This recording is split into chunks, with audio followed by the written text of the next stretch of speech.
Praise the lord. నేటి వాక్య ధ్యానము సామెతల గ్రంథము 3వ అధ్యాయము 5వ వచనం 6వ వచనం. నీ స్వబుద్ధిని ఆధారం చేసుకొనక నీ పూర్ణ హృదయముతో యెహోవా యందు నమ్మిక ఉంచుము.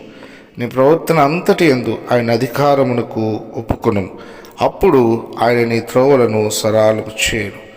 ఈ మాటలు మన జీవితాల్లో ప్రతిదినము కూడా ఎన్నో అనుభవపూర్వకంగా తెలుసుకుంటున్న సత్యాలు. ఎందుకనగా మనకు వస్తున్నటువంటి ఆటంకములు కావచ్చు, జరగవలసిన కార్యములు కావచ్చు, ఇబ్బందులు కావచ్చు, వీటన్నిటిలోంచి మనం బయటపడాలని అనేకమైన ఆలోచనలు మనం ఆలోచిస్తాం, ఇతరుల సలహాలు కోరుకుంటుంటాం. అయితే దేవుడు చెప్తున్నటువంటి మాట, నీ పూర్ణ హృదయంతో యెహోవా యందు నమ్మిక ఉంచుము. ఒక విశ్వాసం, నా దేవుడు ఈ సమస్య నుంచి నన్ను తొలగిస్తాడని పూర్ణంగా నమ్మమంటున్నాడు.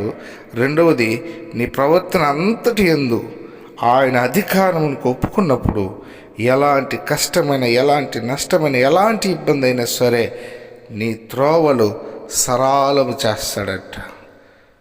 ఎర్ర సముద్రాన్ని 2 పాయలుగా చేసిన దేవుడు నీ సమస్యను కూడా సరళము చేసి, ఏ సమస్య అయితే ఇబ్బంది పెడుతుందో, ఏదైతే ఆటంకం ఉందో వాటి మధ్యలోనే నిన్ను నడిపిస్తాడో, ఎలాంటి కీడు నీ దరికి చేరనేడు.